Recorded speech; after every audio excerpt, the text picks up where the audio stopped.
Hi everyone, welcome back to the channel.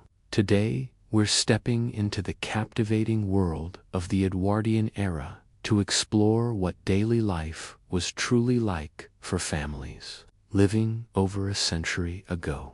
From morning routines and bustling kitchens to leisure, education, and the quiet shifts reshaping their society, we'll journey inside their homes and experience life as it actually unfolded. So sit back, relax, and let's travel back in time to uncover the everyday lives, challenges, and joys of Edwardian families. Picture yourself in Britain at the dawn of the 1900s, in what historians now call the Edwardian era. The first thing you'd notice isn't silence, but a rich blend of old and new everywhere you turn. Horses still clatter over cobbled streets, leaving unmistakable traces behind. Yet, alongside them, new motor cars roar past, noisy, unpredictable, and full of promise. Gas lamps cast a soft golden glow along avenues, but here and there, strange, bright electric bulbs flicker in shop windows and upper-class homes. You'd sense a current of anticipation in the air, as if the whole nation stood poised between two worlds, one gently fading, the other just emerging. Edwardian families lived at the heart of that transformation, and behind nearly every front door, whether modest and weathered or grand and gleaming, daily routines unfolded with a rhythm that feels both distant and oddly familiar. Morning arrives early. In working-class neighborhoods, the streets stir.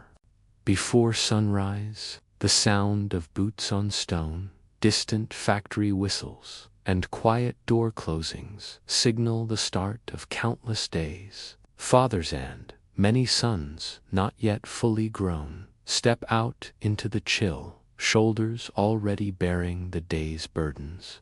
They head to shipyards, textile mills, mines, railway yards, and workshops. Some squeeze onto trams packed tightly with others heading the same way, faces weary but resolute. Breakfast is rarely lavish: a strong mug of tea, a slice of bread, perhaps porridge if supplies allow. There's no time to linger or chat. The clock belongs to the factory, the foreman, and the urgent need to keep wages flowing. Inside those same small houses, mothers are already hard at work.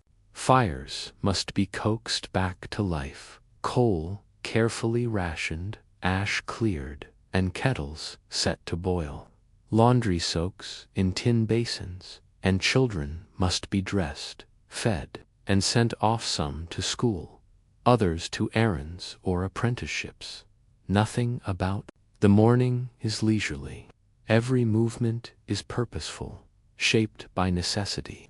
Even warmth must be earned, not assumed. Just a short tram ride away, mornings take on a different tone in middle-class homes. These households often reflect rising opportunity: clerks, shopkeepers, teachers, managers, and professionals live here. Their homes are tidy, modest, and filled with quiet pride. Patterned carpets soften wooden floors, carefully posed family photographs gaze from mantelpieces. A piano sometimes sits in the front parlor, waiting for an evening when someone has both the time and the energy to play. Here, too, the day begins early, but often someone else has already started it. Many middle-class families employ at least one young servant girl, likely come from the countryside, leaving behind her family to find work in the city. Her morning commences in darkness as she moves silently from room to room, shaking out rugs, lighting fires, polishing shoes, fetching coal, and preparing breakfast. Though barely more than a teenager, she occupies a complicated place in the household's social order, visible yet overlooked. essential yet often forgotten. By the time the family descends the stairs, the house appears effortlessly calm, as if it simply maintains itself. Appearance here is never just vanity, it's reputation. Layers of clothing convey structure and decorum. Men knot ties and brush jackets. Women fasten corsets and arrange their hair with precision. Even children participate in this daily performance of respectability. Boys tug on short trousers and stiff collars. Girls step into dresses that restrict movement but signal propriety. To live respectably is to be seen as respectably in Edwardian society that matters deeply. Climb higher on the social ladder, and you enter yet another realm entirely, the country estates and grand townhouses of the wealthy. Here, mornings resemble a carefully choreographed performance, with every participant knowing their precise role. Butlers oversee the pantry with unquestioned authority. Footmen glide soundlessly through corridors, uniforms crisp, movements practiced. Housemaids work methodically. Dusting rooms the family rarely visits, except on special occasions. Downstairs, the cook commands a bustling domain of simmering pots, rising dough, and clattering pans, all this often before any family member has even rung a bell. In these grand homes, the family rarely engages with the physical labor that sustains their comfort. The day begins with gentlemen reading newspapers, discussing politics, stock prices, or estate affairs. Ladies review social calendars, write letters, and decide how the household should present itself to the world. Everything is orderly, controlled, and layered with etiquette. Yet beneath the polished surface lies quiet pressure to uphold status, to behave correctly, to fulfill roles inherited rather than chosen. Across all these homes, big or small, one truth becomes clear with time. The morning isn't simply about waking up. It's about setting the rhythm for the entire day. It's about structure, responsibility, and expectation. Even children feel it.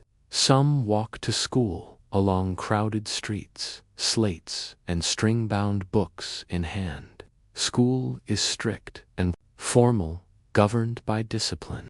Others never make it to school at all, stepping instead into apprenticeships, errands, or domestic service because their families need every possible source of income. Childhood is not yet universally protected. It bends according to necessity and class. Inside kitchens, breakfast is prepared quietly, thoughtfully, and with constant calculation. Coal must last, bread must stretch, milk must not spoil too soon. Waste feels almost immoral, and thrift becomes a daily art, even in the wealthiest households. Waste is frowned upon, though for different reasons. There, it isn't scarcity that demands restraint, but propriety. Extravagance must appear controlled, never reckless. Outside every doorway, the world itself hums with change. Streets are cleaner than in earlier decades, though still far from sanitary. Public transport links neighborhoods in ways previous generations could scarcely imagine. Newspapers arrive filled with headlines about invention, exploration, and empire. People read with fascination about electricity, telephones, and moving pictures. Progress feels inevitable, almost magical. Yet, despite this excitement, life remains rooted in routine, especially within the family. Every member knows their part of it, if they question it in private. Fathers carry the burden of providing. Mothers shoulder endless, invisible labor to maintain order. Children absorb expectations through repetition, imitation, and constant adult reminders. These patterns shape identity long before anyone realizes it. Still, softer moments weave through the morning bustle. A mother tucks a scarf more securely around her child's neck. A father pauses just long enough to glance toward the window where his family waves goodbye. A servant girl warms her hands briefly by the stove before climbing another flight with a cold coal scuttle. In these fleeting gestures, you glimpse love and duty intertwined so tightly they're impossible to separate. Edwardian families carry themselves with quiet confidence, the belief that society is stable, that roles make sense, that the world is ordered. Few imagine how fragile that order truly is. They see expanding factories, glittering theaters, busy railway stations, and interpret them only as signs of growth. They read about distant colonies and foreign monarchs and feel assured that Britain stands secure at the center of it all. What they cannot see from their breakfast tables, shop counters, or polished dining rooms is how swiftly the future will arrive. For now, though, life continues in meticulously shaped routines. Fires are lit, meals are prepared, clocks are wound, hats retrieved, doors opened and closed again. Every day feels like part of a steady pattern that has always existed and will continue unchanged. And that is the quiet beauty and illusion of Edwardian mornings. They seem ordinary, predictable, almost comforting. They mask both the strain beneath and the storm history is gathering beyond the horizon. But in those early hours, as families gather briefly at tables or pass silently in hallways, they believe, quite simply, that the world they know will last. Step through the front door of an Edwardian house, and you immediately sense that home is more than shelter, it's a statement. The walls, the furniture, the kitchen aromas, even the sound of footsteps across floorboards tell a story about the family within. To understand daily life in this era, you must recognize that the Edwardian home was as much about appearances and social expectations as it was about warmth and safety. It shaped the rhythms of life from the moment someone entered until the final light was snuffed out at night.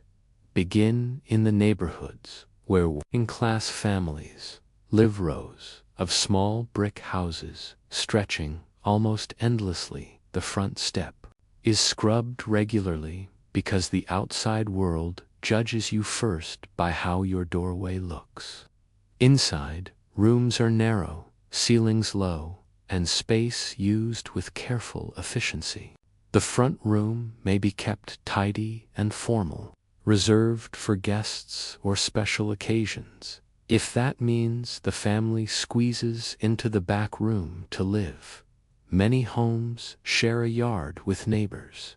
At the rear stands the outdoor toilet, cold in winter, uncomfortable in rain, unavoidable yet accepted. A single tap or pump may serve several families, turning water into something you carry rather than command. The air inside carries the mingled scent of cold smoke, boiled cabbage, damp walls, and strong soap. Mothers move constantly because there's always something to do. Laundry takes hours, even days, soaking, scrubbing, wringing, hanging, bringing in, ironing with heavy stoves, heated irons. Clothes must be patched, mended, and passed down from older to younger children, carefully folded into drawers that never seem large enough. The kitchen is the true heart of the house. Almost everything happens there: cooking, washing, ironing, talking, comforting, arguing, dreaming. A pot on the stove may hold stew stretched across several meals, occasionally enriched if extra meat can be afforded, but just as often thinned to make it last. Privacy barely exists. Children share beds, sometimes sleeping top and tail to fit. Grandparents or unmarried relatives may live under the same roof. Private thoughts and worries are held quietly inside because there's simply no corner where one can be alone. Yet for all its limits, this world holds its own warmth. Families talk at table, share jokes, tell stories, and cherish moments of tenderness. The house may be small, but it's also the center of their pride. Floors are swept, brass polished, curtains washed, when possible, because dignity isn't measured by money alone, but by effort and care. Move outward to the growing suburbs, and you enter the world of the Edwardian middle class.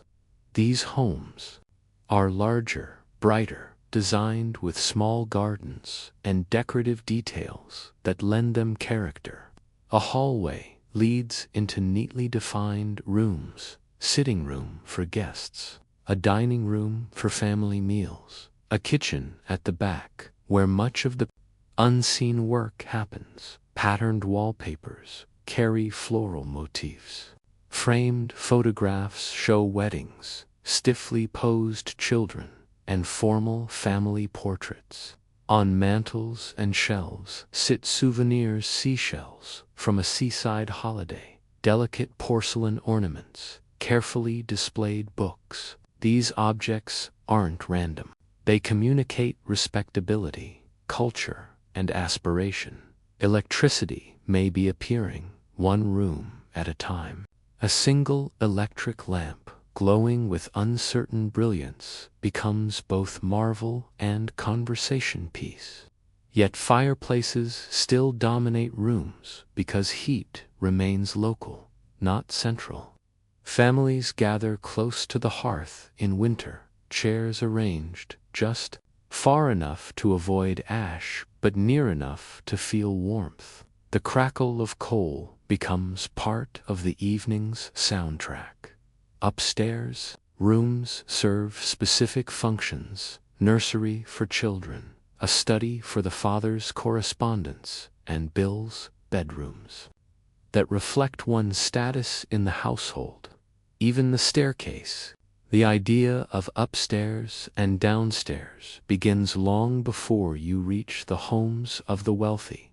In these homes, order is essential. Furniture is arranged with intention.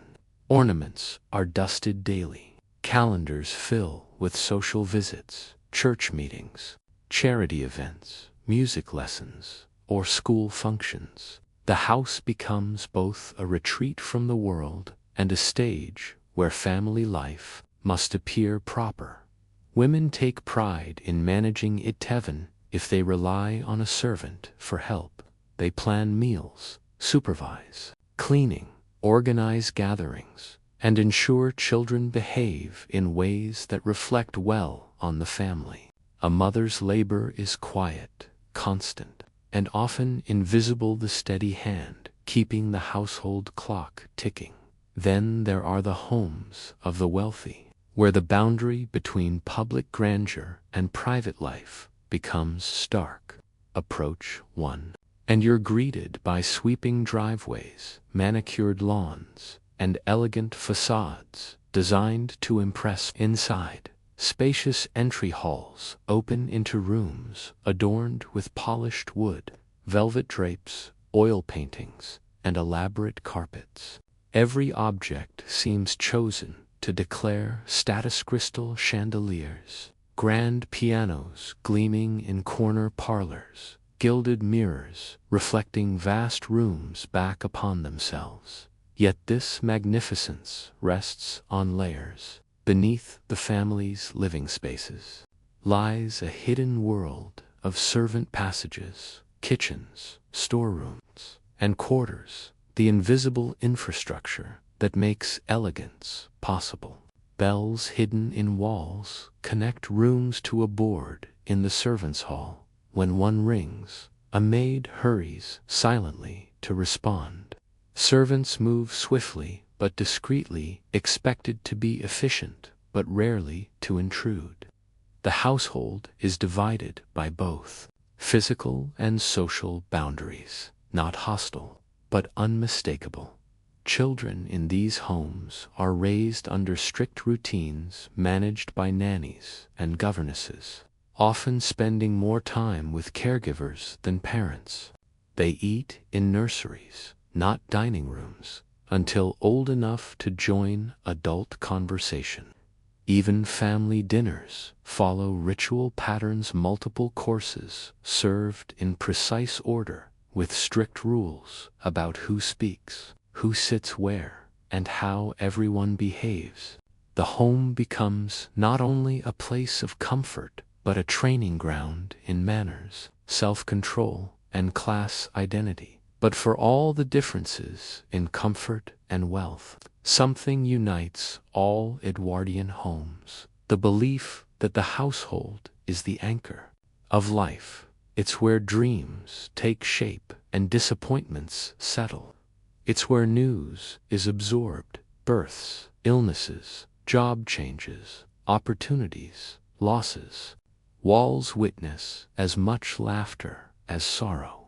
A family might silently worry together when factory layoffs are rumored. Another might debate over tea whether to buy new furniture or save for a holiday. Decisions feel meaningful because they ripple through everyone under the same roof, inside every Edwardian kitchen. Regardless of class, you find the art of resourcefulness. Recipes evolve around what's affordable, what lasts, what fills stomachs, while still feeling nourishing. Women calculate almost instinctively how much flour remains, how to stretch milk by mixing it with water, when to bake bread to coincide with stove heat already being used for dinner. Even in grand houses, this practicality exists, though carried out by cooks rather than mistresses. Leftovers are repurposed bones, boiled pastry scraps turned into new dishes. Hospitality depends less on abundance than on careful planning. There's also an emotional life to the house, rarely glimpsed by outsiders. In smaller homes, arguments sometimes flare over money, chores, or tired tempers, yet laughter often follows quickly, because close quarters force reconciliation. In middle-class homes, quiet tensions arise between the desire for comfort and fear of financial decline. A new rug or piano might symbolize success, but also represent risk. And in wealthy homes, among all the grandeur, there may be loneliness. Large rooms echo when relationships grow distant, and expectations press down as heavily as any financial worry. Look closer, and you see how the Edwardian home shapes the roles people play. A father returning from work feels the shift through the door, leaving public life for the authority, warmth, or silence of home. A mother moves between manager, caregiver, diplomat, and emotional center, often without recognition. Children learn instinctively who makes decisions, who must be obeyed, where they may play, and when they must retreat. The rhythm becomes so natural that few question it openly, even when it constrains personal hopes. Home decoration itself becomes a language. Heavy drapes and dark furniture might signal old-fashioned respectability, while lighter fabrics and floral patterns whisper of modern tastes. In some houses, royal portraits hang prominently. In others, religious texts or inspirational sayings occupy key wall space. Each object reinforces values the family wishes to project, both inward and outward. Even modest households display something symbolic: a wedding gift clock, a china set used only on Sundays, a beloved postcard of a distant seaside town. Listen closely, and you hear the soundtrack of Edwardian domestic life, the constant crackle of fires, the clatter of dishes, the ticking of clocks, footsteps on wooden stairs, the rustle of newspapers, the clink of teacups, the murmur of parents whispering after children's sleep. Occasionally, laughter bursts through, followed by the soothing hush of evening as lamps dim and doors lock for the night. Outside, the world changes rapidly: machines, politics, inventions, but inside, the home acts as a protective shell, holding fast to familiar rituals. Yet even this sense of security has cracks. Damp walls breed illness. Crowded streets spread infection. Jobs are never guaranteed. A sudden injury or economic downturn can unravel everything a family has built. Middle households fear slipping downward if bills mount. Servants worry about losing positions or failing expectations. Wealthy families quietly monitor estates, investments, and alliances to preserve their world. The house is both sanctuary and arena. Fortune and effort are constantly negotiated. Toward evening, as coal smoke drifts from chimneys and lamps glow along roads, the Edwardian home draws its residents inward again.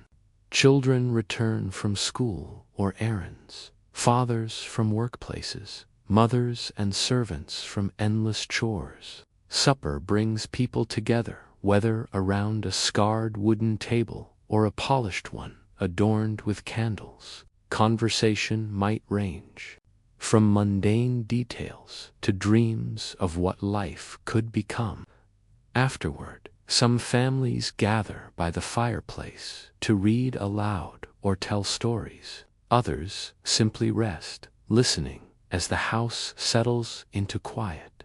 All this reveals that the Edwardian home was never just a physical structure. It was a world of rules and warmth, expectations and comforts, struggles and small triumphs. Every class experienced it differently, yet all relied on it deeply. Within those walls, lives unfolded in ways both ordinary and profound. The home preserved dignity during hardship, displayed status when possible, and taught each generation where they belonged in a society layered by tradition. To walk through an Edwardian house today in imagination or memories, to realize how much daily life revolved around maintaining order, protecting identity, and creating stability in a rapidly changing world. Every rug, every scuffed stair, every polished tea set carries echoes of hands that worked, worried, loved, and hoped there. And though architecture and technology would change dramatically in the years ahead, the emotional weight of home, the feeling that everything important begins and ends, there remained one of the defining experiences of Edwardian family life. Food in the Edwardian era was never just sustenance. It was memory, survival, pride, and hierarchy, laid out on plates and platters. To understand how families truly lived, you must imagine the sights and smells of their kitchens, the sounds of knives on cutting boards, the quiet rituals of meals, and the sharp divides between those who had enough and those who rarely did. Across Britain, the simple act of gathering around the table revealed who belonged where in society, and what each person could hope for from life itself. Picture an ordinary Edwardian morning in a working-class neighborhood. The kitchen stirs before the rest of the house fully wakes. Coal crackles in the stove, though not too much. Coal costs money. A kettle rattles as it heats, steam drifting across patched walls. A loaf of bread sits wrapped in cloth to delay staleness. A mother slices it carefully, making each piece thin enough to stretch. She spreads cooled cooking fat across the slices, adding just enough salt to coax out flavor. For those who can afford it, jam appears once or twice a week. For many, tea substitutes for breakfast more often than they'd admit. Hot liquid fills the belly, and for the moment, hunger quiets. Children rub sleep from their eyes, rushing because school, errands, or factory whistles won't wait. No one lingers. Meals are practical fuel for work. Fathers may have left before sunrise with a hurried bite, or appear briefly, eating with one eye on the clock. Conversation is simple. Who needs shoes repaired? Is there enough for tonight's dinner? Are rumors at the factory good or troubling? There is affection, but not the luxury of lingering. Daily energy depends on stretching what little they have. Meanwhile, across town in a middle-class kitchen, breakfast looks modest but structured. Porridge, eggs, toast, perhaps bacon on good days. A servant girl sets the table, placing plates and cups precisely. The mistress gives quiet instructions, balancing comfort and thrift. The family eats together, when possible, not because they must, but because it reflects order. Children learn to sit straight, speak clearly, pass dishes rather than reach. Even simple meals carry lessons in behavior. And then there are homes where breakfast is merely the opening act in a long, orchestrated day of eating. In grand houses, the family descends at different times, choosing from an array of dishes laid out like a subtle performance: sausages, kippers, fresh bread, imported fruit, all prepared by others and served with grace. Newspapers rustle, tea pours delicately, silverware clinks softly, reminding all that refinement matters as much as nourishment. Servants glide around the rooms, edges attentive yet unseen, ensuring plates fill and empty without disruption. Even here, food is never careless. Wealth may ease choices, but ritual still governs everything. Meals are ruled by time, etiquette, and tradition, stretching back generations. For the wealthy, the table is a stage where respectability and superiority are reaffirmed daily. Across all classes, the midday meal marks a vital pause, though what that pause looks like depends entirely on circumstance. For laborers, lunch might be eaten outdoors or in factory break rooms, bread folded around cheese, a cold potato, or leftover stew in a tin. They sit together, resting hands roughened by machinery, talking about wages, strikes, and hopes for a better week.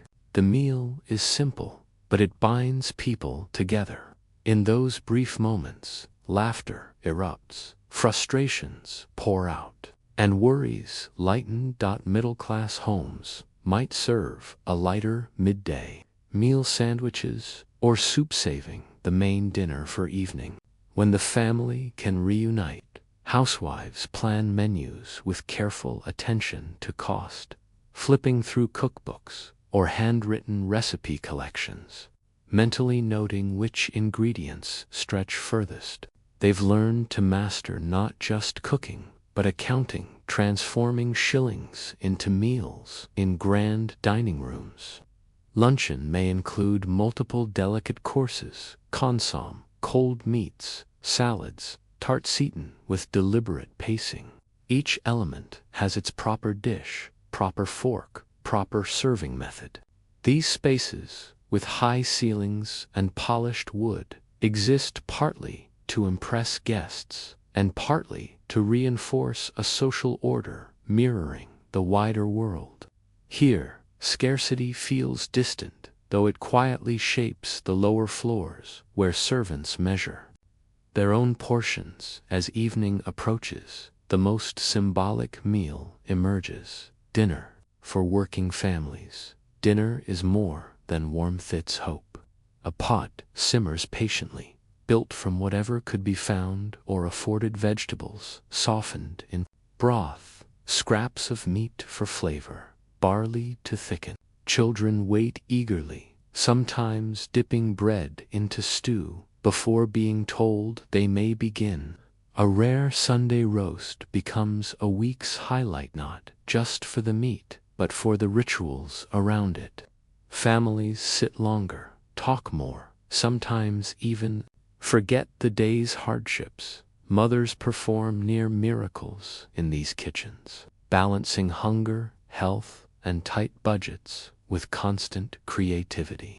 Leftovers gain purpose: bone, soups, fried potatoes, bread puddings, pies filled with whatever's available, appearing like small gifts from limited means. Nothing can be wasted, not by rule, but because waste threatens survival. Children grow understanding instinctively why plates must be cleaned, why crumbs are swept into containers, not tossed away. In middle-class homes, the evening meal reinforces respectability. The table is set with cloth, neatly folded napkins, perhaps flowers in a simple vase. Father sits at the head, mother nearby, children arranged by age. Dishes arrive in course: soup, main, dessert, even if portions are modest. The ritual gives shape to family life, marking a boundary between the outer world of business and the inward world of shared identity. Values are taught not through speeches, but through nightly habits: waiting for everyone to be served, thanking the cook, avoiding complaints unless truly necessary. In upper-class households, dinner feels almost theatrical. Guests may join, candles glow. A butler directs service like a conductor. Servants bring each course with silent coordination: fish, poultry, game, precisely crafted sauces. Desserts gleam under polished light. Conversation drifts through politics, travel, literature, family alliances. Even silence carries weight: a poorly chosen topic or awkward pause may reveal more than intended. The family doesn't just eat, they perform social expectations refined over centuries. But beneath this glitter, deeper truths exist. For many servants, dinner is the most exhausting time. They move rapidly, lifting heavy trays, standing for hours, timing every action perfectly. Their own meal comes later, often made from leftovers, still eaten with gratitude and laughter. They watch luxurious dishes pass through their hands without tasting them. Aware of their distance from the world they sustain. Food also reveals profound truths about gender. Women across classes, mistresses or maids, bear most responsibility. For meals, they plan, prepare, manage, stretch, and serve. Cooking becomes both skill and burden, admired when done well, criticized swiftly when it fails. A burnt roast or poorly risen loaf might feel like personal failure, not just culinary. Some women take pride in mastery, others feel trapped by repetition. Yet nearly all understand that food is their daily negotiation with love, money, and expectation. Children learn in these kitchens too. They sneak tastes, help stir batter, peel potatoes, fetch water. They watch elders' hands, how dough is kneaded, onions chopped, steam escaping lids. Through these small lessons, they absorb unspoken knowledge, what poverty tastes like, what celebration feels like, what sacrifice looks like in action. Seasonal rhythms shape Edwardian tables. In summer, fresh vegetables appear in markets, carried in baskets from farms. Families pickle, jar, and preserve for winter. Autumn brings apples and root vegetables, stored carefully against rot. Winter meals rely on stews, porridge, and bread, comforting, yet monotonous. Spring offers renewal greens, returning to plates, a symbolic reminder that cycles endure. Technology creeps in subtly, changing kitchens without fully transforming them. Canning revolutionizes storage. New tools, grinders, hand-cranked mixers, enamel cookwares, preparation, though labor remains intense. Recipes circulate through magazines and cookbooks, whispering new possibilities. Housewives experiment, cautiously aware that failure wastes money. Wealthier homes embrace innovation more boldly, trying imported ingredients and elaborate French techniques introduced by professional chefs. Markets, bakeries, and butchers form the commercial heart of food culture. Streets become living displays, baskets of potatoes, hanging carcasses, fish on crushed ice, vendors shouting prices, women bargaining over pennies, demonstrate not stinginess, but survival strategy, knowing where to shop, when to go, and how. To judge quality becomes as valuable as formal education. These daily negotiations shape both diet and identity, linking families to wider networks of trade and labor. Food insecurity casts long shadows. Illness sometimes stems from contaminated water or spoiled goods. Overcrowded neighborhoods lack sanitation, making outbreaks easier. Malnutrition weakens immune systems. For the wealthy, the table also tells a story, one of global connections. Spices arrive from distant colonies. Tea travels across oceans. Pineapples, bananas, and exotic fruits appear occasionally as luxury symbols. Few pause to consider the immense labor behind such items, or the vast imperial system that makes them possible. Instead, these foods quietly reinforce a worldview where Britain sees itself at the center of everything, entitled to the riches of faraway lands. Celebrations mark turning points in the year, transforming meals into ceremonies. Christmas dinner might include roast goose or turkey, potatoes roasted until golden, pudding steamed for hours and soaked gently in brandy. Weddings bring layered cakes and tables overflowing with offerings. Birthdays, even in the poorest homes, might feature a small sweet treat or slightly richer dish than usual. These special meals stay in memory far longer than ordinary ones, proof that joy is possible even when resources are limited.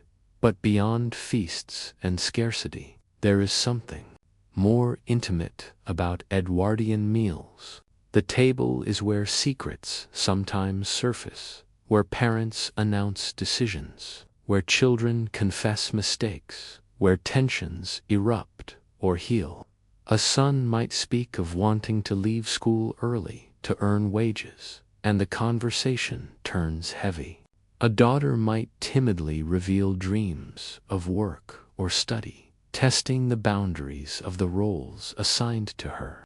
News of illnesses, promotions, deaths, and courtships all pass through the shared space of the table, tying emotional life to the act of eating. Late nights have their own quiet rituals. After children sleep, parents might sit together, sipping tea, staring into the low embers of the fire. They speak softly about bills, uncertain futures, fading hopes, or cherished plans. In wealthier homes, guests linger over wine or port, discussing politics or art, while servants clear dishes. The table becomes a place where time stretches differently, slower, more reflective. The rest of the world drifts into darkness. Yet, despite class divides, a common thread connects all Edwardian families: the belief that meals anchor life. They organize days, shape social relationships, and offer grounding in an era filled with change. Industrialization may alter workplaces. New inventions may transform communication and transportation, but inside the home, the ritual of sitting together remains steady. It carries a sense of continuity, a promise that tomorrow, no matter the worry, there will again be bread to slice, tea to brew, dishes to wash, and stories to tell. What stands out most is the intense respect for food itself. Even among the wealthy, where abundance seems normal, cooks treat ingredients with care, influenced by older traditions that value thrift. Wasting food is seen not only as foolish, but morally questionable. In poorer districts, this attitude grows even stronger, shaping habits that will last lifetimes. Children raised in these homes carry their lessons forward: gratitude, discipline, humility in the face of necessity. And so, as you picture the Edwardian family at their table, whether in a cramped kitchen or a glittering dining hall, you begin to see far more than plates and cutlery. You see a world negotiating scarcity and privilege, old customs and modern changes, strict rules and quiet defiance. You see a society that measures stability not through luxury alone, but through its ability to feed, gather, and sustain itself day after day. The story of Edwardian food is, in the end, the story of Edwardian life. It reveals who worked, who served, who controlled, who sacrificed, who dreamed. It shows how families expressed love not always through words, but through steaming bowls of soup, carefully cut slices of fruit, or crumbs saved for the next morning. It reminds us that history is not only written in grand events or political speeches, but also in kitchens, pantries, and tables where ordinary people lived out the quiet drama of survival and belonging. As afternoon drifts toward evening in Edwardian Britain, the rhythm of daily life begins to shift. The heat of industry, school, housework, and routine slowly cools. People turn homeward, and families gradually gather again beneath their roofs. For many Edwardian families, this late part of the day is when public life gives way to private ritual, and when the purpose of all the day's effort becomes most visible. You begin to see how home isn't simply a place to sleep.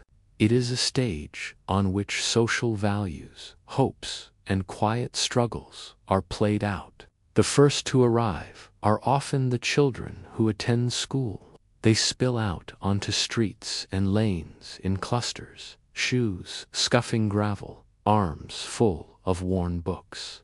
Some drift home reluctantly, lingering for moments of play before responsibilities resume. Others walk quickly, drawn by the promise of warmth and familiar smells coming from kitchen fires. For those who work instead of study, young apprentices, errand boys, factory girls, the return home has a different tone. Their hands may be rough, their backs aching, but there is still relief in crossing that doorway, knowing they have contributed something to the family purse. Inside the house, the sense of preparation intensifies. In working-class homes, mothers plan the evening meal like a quiet strategist. Pots simmer on the stove, each ingredient carefully stretched. Whatever was affordable at the market now becomes dinner, perhaps boiled potatoes, cabbage, a bit of meat or fish if fortune allowed, thick bread, and always tea. The dependable comfort of nearly every table. The smell fills the narrow rooms, wrapping itself around the children who sit near the hearth, waiting, whispering, sometimes arguing in low voices. The kitchen is both workplace and sanctuary, and the mother, often exhausted, still holds the center with practiced resilience. In these households, space is scarce and privacy nearly non-existent. Multiple children share a single bedroom. Parents sleep with infants close by. Every intimate conversation risks being overheard. Yet, within that closeness grows a deep sense of shared survival. Stories are exchanged not because there is leisure to fill, but because presence is all they have. A boy might talk about the scolding he narrowly avoided at school. A girl may whisper about a neighbor who left for service in the big city outside. The world is changing fast, but inside these walls, the day ends much as it began, practical, focused, rooted in necessity. A short tram ride away, dinner unfolds in a slightly more ordered fashion. The middle-class family treats the evening meal as the anchor point of the day. The table is set with intention-polished cutlery, smooth plates, perhaps a simple centerpiece. A servant girl moves quietly through the dining room, placing dishes, warming plates, and doing her best to remain invisible unless spoken to. She is careful not to clatter, aware that each sound could draw a sharp reprimand. She has been working since dawn, and she will not finish until the last dish is washed and the kitchen cleaned to the cook's standards. When the family sits, conversation has rules. Children speak when invited. The father may discuss his office, work, the news headlines, or a rising colleague. The mother shares small household victories, how much butter was saved, which dress needs mending, which neighbor paid a visit. Everyone learns, without anyone saying it aloud, that dinner is about respectability as much as nourishment. Napkins, posture, and politeness are all lessons designed to prepare children for a society built on appearances. Yet beneath this respectable calm, unspoken tensions sometimes hum quietly. A young son dreams of factory machines becoming airplanes, or automobiles, things beyond his father's imagination. A daughter, clever and quick, secretly wonders if there is life outside marriage and domesticity. But for now, they nod, they listen. They play their parts, shaping themselves to expectations, reinforced each evening with every carefully portioned bite. Move higher, still, into Edwardian society, and the end of the day becomes an elaborate ritual, almost theatrical in precision. This is the world of long dining tables, silver, polished to mirror shine, and multiple courses carried up from below stairs with military-like timing. Servants coordinate silently, communicating through glances, knowing exactly when to appear and when to disappear. The butler presides over everything, a figure of solemn authority who serves the meal without ever belonging to it. The family's conversations revolve around travel, art exhibitions, letters received from distant acquaintances, and perhaps subtle alliances within the social calendar. Everything seems graceful, lighter than the heavy workday realities experienced. by those who serve them, but elegance to carries strain. Appearances must be maintained. Every word is measured. Every gesture obeys invisible rules. Even laughter is tempered charming, never uncontrolled. Beneath the chandeliers and floral arrangements, there exists a constant whisper. Do not falter. Do not embarrass. Never let the illusion slip. After dinner, the house divides itself into evening worlds. In working neighborhoods, once dishes are cleared and washed, families gather around the hearth. Stories pass from older to younger, voices of childhood, folklore, war memories, sometimes songs sung softly in dim light. A newspaper may circulate among the adults, its headlines carrying distant promises and looming uncertainties. Outside, neighbors chat along stoops, share coal when someone runs short, and trade news of births, illnesses, or opportunities. The community operates like a living web, fragile but intensely supportive. And even after the day's tasks are done, household work never truly ends. Clothes need mending by lamplight. Boots wait to be repaired. Bread dough is prepared for the morning. The sound of needle and thread is as much a part. Middle-class evenings often include small entertainments. A daughter might practice piano, her notes floating into hallways where parents read quietly. A son may study by candlelight, eyes heavy yet ambitious. Letters are written, composed messages to friends, relatives, or potential suitors. Domestic intimacy here coexists with aspiration. The walls hold framed photographs, certificates, reminders that life can progress if one follows the rules well enough and works patiently. Yet the servant's night stretches longer after the family relaxes. She scrubs pots, polishes tins, irons shirts for tomorrow. Her body aches, but she rarely complains. Her future depends on references, reputation, and obedience. Sometimes she pauses, listening to laughter upstairs, and wonders about lives shaped by choices rather than circumstances. Then, with a sigh, she returns to her tasks. Dreams are folded carefully away, like linens placed back in their cupboard. For the wealthy, evenings may include visiting guests, card games, music recitals in the drawing room, or long discussions near crackling fireplaces. Young daughters perform to showcase accomplishment, singing, playing violin, demonstrating poised conversation. Matches are considered subtly, not openly discussed, but always present in parental glances. The family name travels through each gathering like an invisible invitation. Everything from how one pours tea to how one responds to a compliment, part of an unspoken test.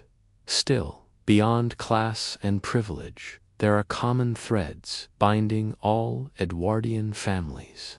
As night deepens, lamps dim, fires burn to embers. The outside world grows quieter, punctuated only by occasional carriage wheels, a distant factory whistle, or the call of a night watchman.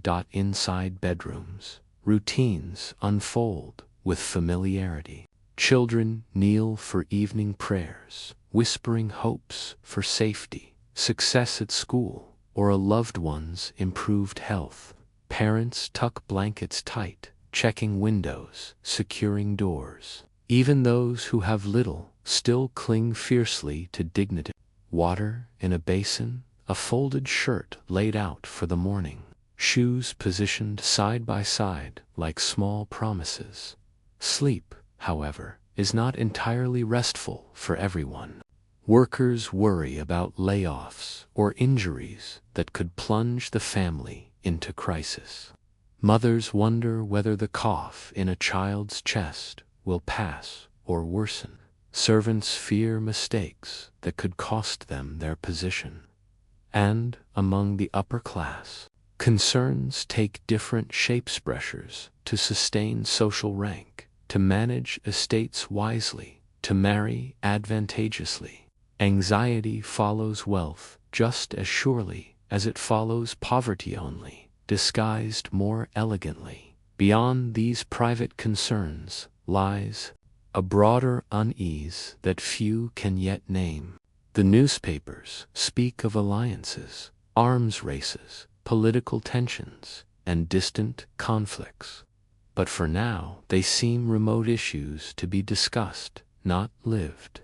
Families read them, debate lightly, then fold the pages away. They cannot see that history is quietly placing cracks beneath the familiar foundation of their lives. Perhaps a mother senses it when she looks at her sons and wonders what sort of men they will be asked to become. Perhaps a father feels it in those moments when he lingers at the door, sensing that the future may require more than steady labor. But night has a way of softening such thoughts, covering them with routine and the peaceful illusion of continuity. As quiet settles fully over Edwardian streets, you begin to understand something essential. Family life in this era is not just about meals, chores, and rituals. It is about identity, anchored to roles that feel unchangeable. Each person, father, mother, son, daughter, servant, occupies a clearly defined place, taught by repetition and reinforced by society. Some find comfort in that certainty. Others, though they cannot yet say it aloud, feel the beginnings of restlessness. The homes themselves become metaphors. Modest cottages with soot-darkened walls show endurance. Middle-class terraces reflect aspiration wrapped in restraint. Stately mansions display confidence, part pride, part performance. Together, these households create the fabric of a society convinced of its stability, unaware of the tests to come. Finally, one by one, lights go out.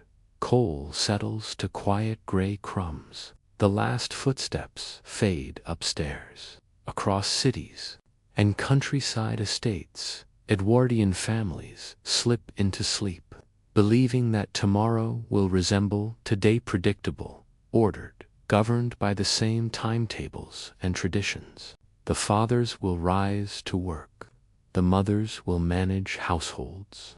Children will learn, help, and grow into the roles already imagined for them. And yet, unseen beyond the horizon, a new century is gathering force. Technology is accelerating. Social movements are awakening, and global tensions are inching toward eruption. None of that fully intrudes upon these peaceful bedrooms. Not yet. Tonight, there is only the gentle breathing of families at rest, and aware that the world they believe so solid is already beginning to change. As the Edwardian world moved beyond the rituals of daily work and evening meals, families also carved out moments that revealed who they were when duty briefly loosened its grip. These were the hours of leisure and quiet pleasure, when people laughed more freely, when curiosity reached beyond necessity, and when the era's hopes and contradictions became especially clear. Watching how Edwardian families spent these spare moments tells as much about them as their work routines ever could. It shows their dreams, their limits, and the subtle ways life was beginning to stretch toward change. For many working-class families, leisure existed only in small pockets wedged carefully between exhaustion and sleep. Sunday was the most precious of these intervals. Factories slowed or fell silent. Outdoor markets buzzed with life, and streets filled with families dressed in their best clothes, walking with a sense of pride that came from being temporarily free from industrial schedules. Children polished their shoes, mothers inspected collars, and fathers stood a little straighter than usual. Even when garments were worn thin, they were brushed, stitched, and cared for as symbols of dignity. Much of Sunday centered around church or chapel. The bells echoed across neighborhoods, their tones weaving through brick terraces and smoky rooftops. Faith offered comfort and community, but it also served as a moral compass. Families filed into pews, boys fidgeting, girls smoothing their dresses, parents attentive, and they listened to sermons that reinforced values of humility, duty, respect, and perseverance. The words often spoke of reward, not in this life, but in the next, reminding listeners that endurance had meaning beyond the daily grind. Afterwards, steps slowed outside the doors as people greeted neighbors, shared news, or quietly discussed the topics that struck deepest.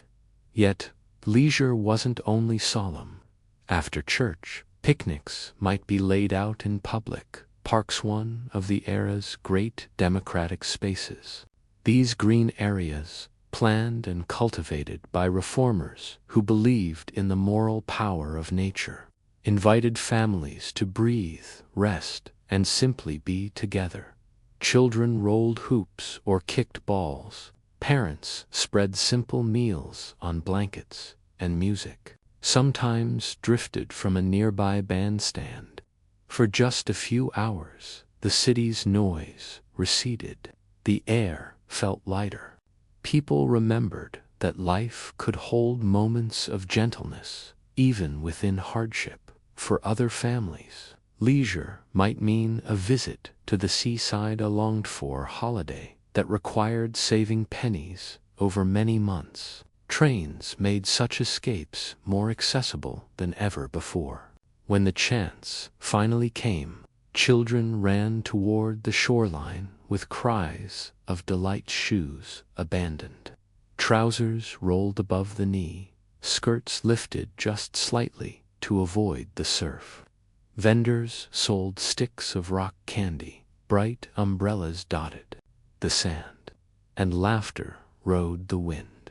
Working men and women, accustomed to grime and noise, stood quietly at the water's edge, letting the waves wash over their feet as though the sea itself might rinse away the weight of worry.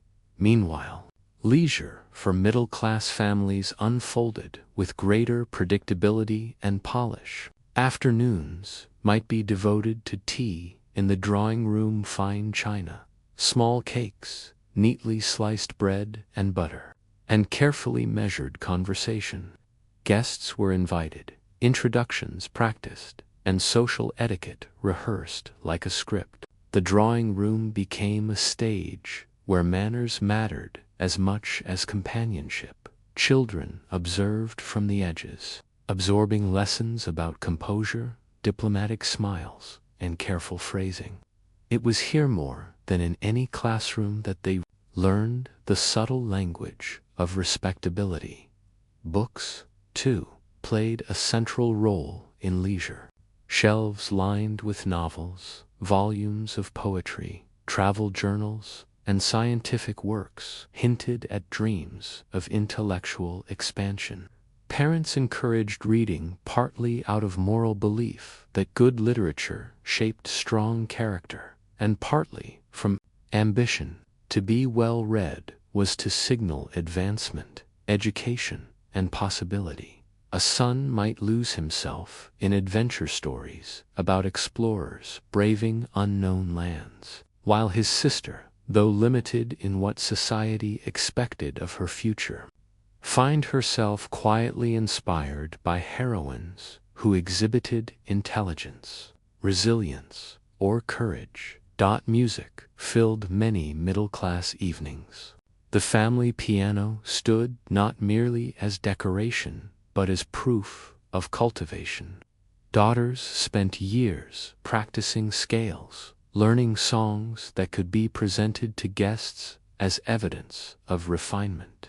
The ability to play beautifully made a young woman seem more marriageable, more graceful, more accomplished. Yet, inside those rehearsed performances, something genuine often bloomed in emotional voice, a way of expressing feelings that could not otherwise be spoken openly.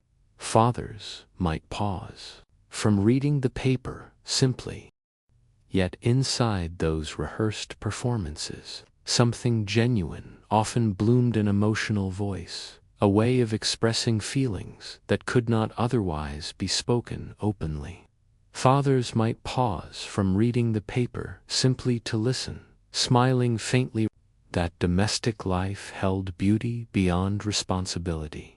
Even leisure, however, reflected hierarchy. Servant girls rarely enjoyed the same slow afternoons. While families entertained or relaxed, servants polished trays, boiled kettles, trimmed lamps, and carried refreshments from kitchen to parlor. Their moments of leisure came late squeezed into fragile slivers of night, when feet throbbed and eyelids drooped. A few pages of a borrowed book, a quiet conversation whispered by the scullery door, or a brief step outside to feel the evening air, these became their treasures. The contrast between relaxation above stairs and labor below stairs was constant, shaping how each person viewed their place in the world. For the wealthy, leisure functioned almost as a profession in itself. It was not merely enjoyed, it was curated. House parties, shooting weekends, elaborate dinners, and formal dances filled calendars. Vast lawns became settings for croquet, tennis, and leisurely strolls. Guests arrived with trunks and valets, greeted by butlers who ensured every visit flowed with elegance.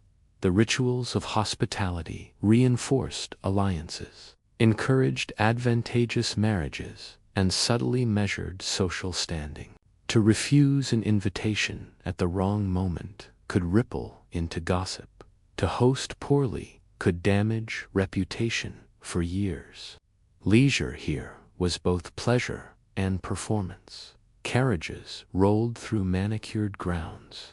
Women in elaborate gowns shaded themselves with parasols, and men discussed political currents or estate matters while appearing perfectly relaxed. Music drifted from grand pianos and string quartets. Candlelit halls glowed late into the night, while servants in livery moved with quiet choreography. These evenings could feel almost magical, removed from the struggles of ordinary life. Yet underneath the brilliance lay pressure, a daughter's posture at dinner, a misplaced remark, an unfashionable dress-ine, small misstep might shape social fortune. Wealth did not erase anxiety. It simply dressed it in silk. As the Edwardian years progressed, leisure began to reveal something else: the impact of modernization on imagination. The arrival of cinema's flickering picture houses that turned shadows into storytelling astonished audiences. Families who could afford a ticket lined up to see moving images of faraway places, comedic mishaps, and heroic adventures. Children stared wide-eyed, astonished that pictures could come to life. For many, it sparked new dreams of travel, of romance, of worlds beyond their quiet streets. The idea that entertainment could transport people not only from homes, but from the expectations that shaped those homes was quietly revolutionary. Likewise, organized sports gained momentum. Boys kicked footballs in open fields, while newspapers began celebrating athletes as icons. Athleticism became tied to character discipline, teamwork. Fairness in parents encouraged participation as part of moral upbringing. Spectatorship to wove itself into leisure culture. Crowds gathered at matches, cheering together, sharing jubilant energy that crossed class boundaries more freely than most spaces allowed. For a few hours, supporters united through excitement rather than social division. Women's leisure experienced transformation as well, though often constrained.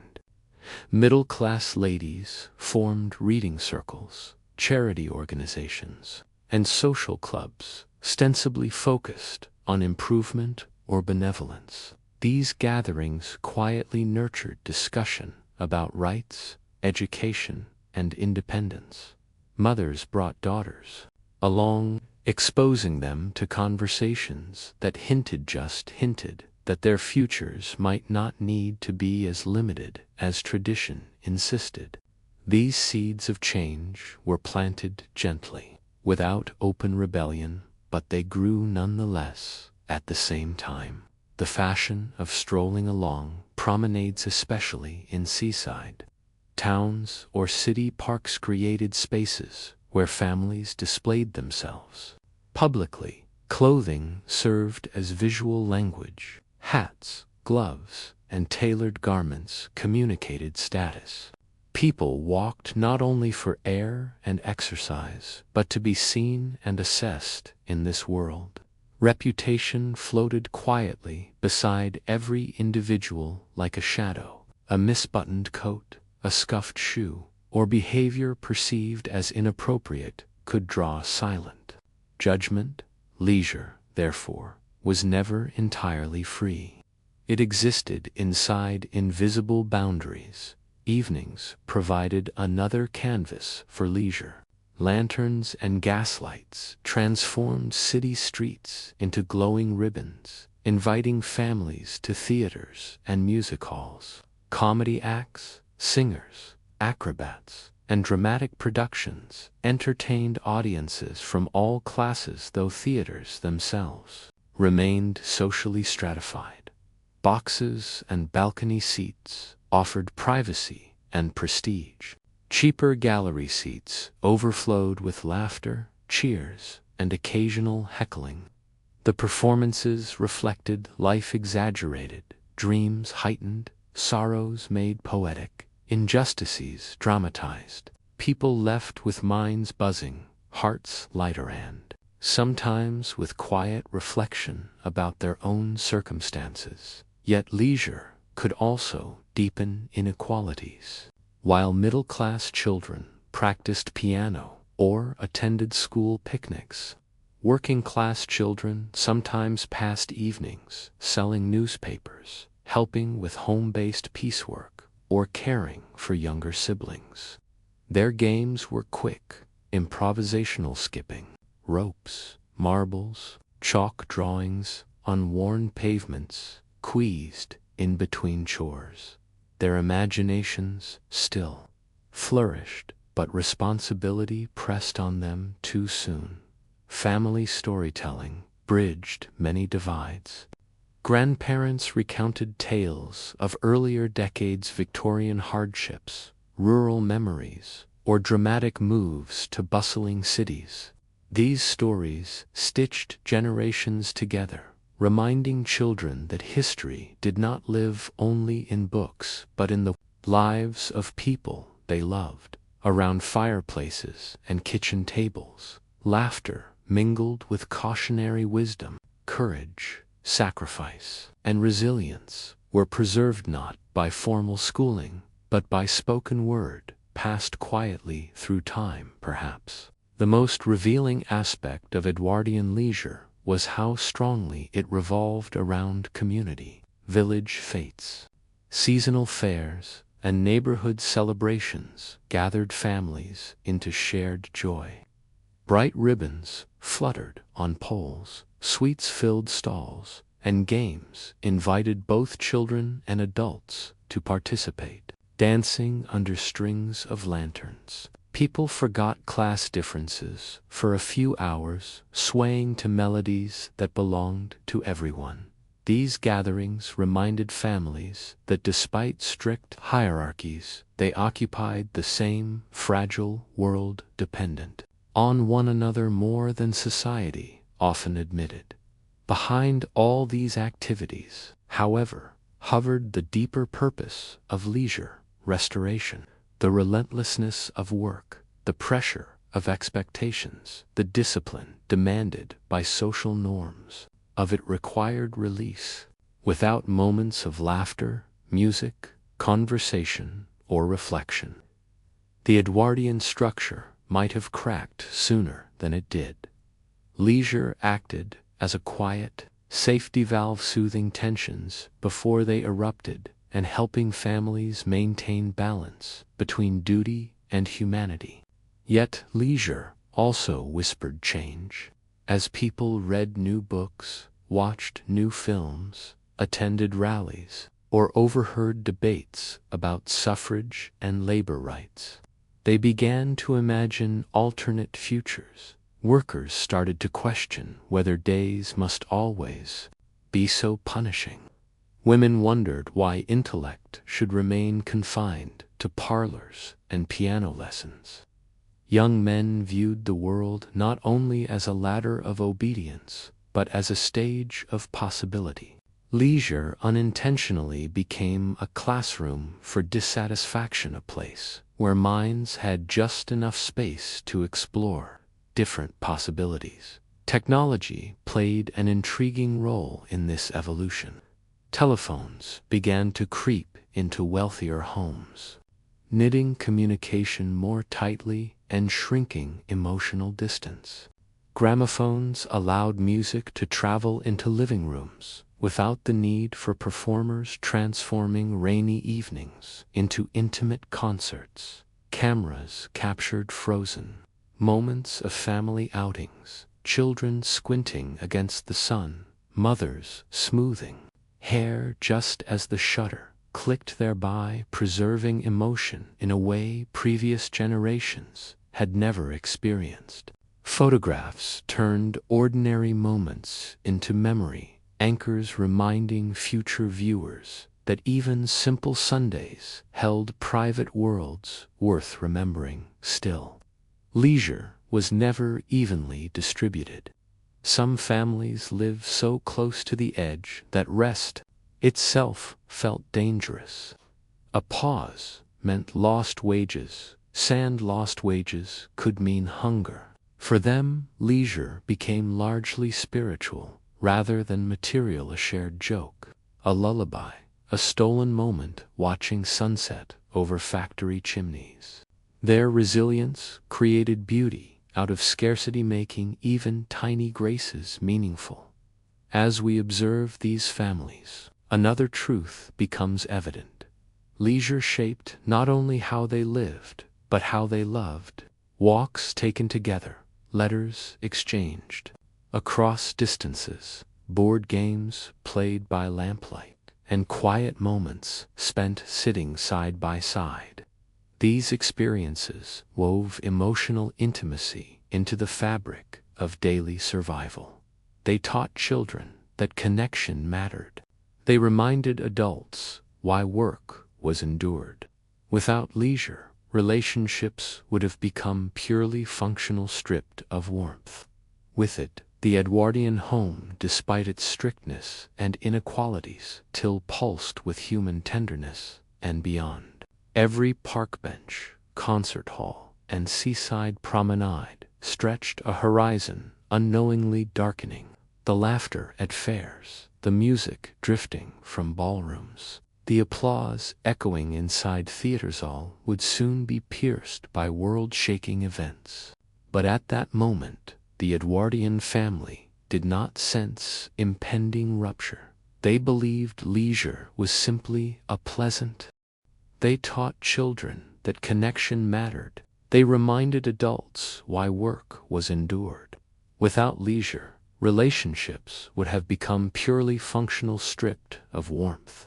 With it, The Edwardian home, despite its strictness and inequalities, pulsed with human tenderness, and beyond every park bench, concert hall, and seaside promenade stretched a horizon unknowingly darkening. The laughter at fairs, the music drifting from ballrooms, the applause echoing inside theaters, all would soon be pierced by world-shaking events. But at that moment, the Edwardian family did not sense impending rupture. They believed leisure was simply a pleasant reward for effort, not the last calm before upheaval.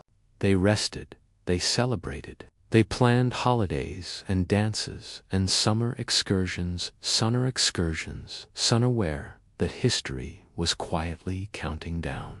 Looking back, what makes Edwardian leisure so compelling is how fragile it seems. These ordinary father teaching his child to ride a bicycle, a mother reading aloud by the fire, sisters whispering secrets in the garden feel almost like glass.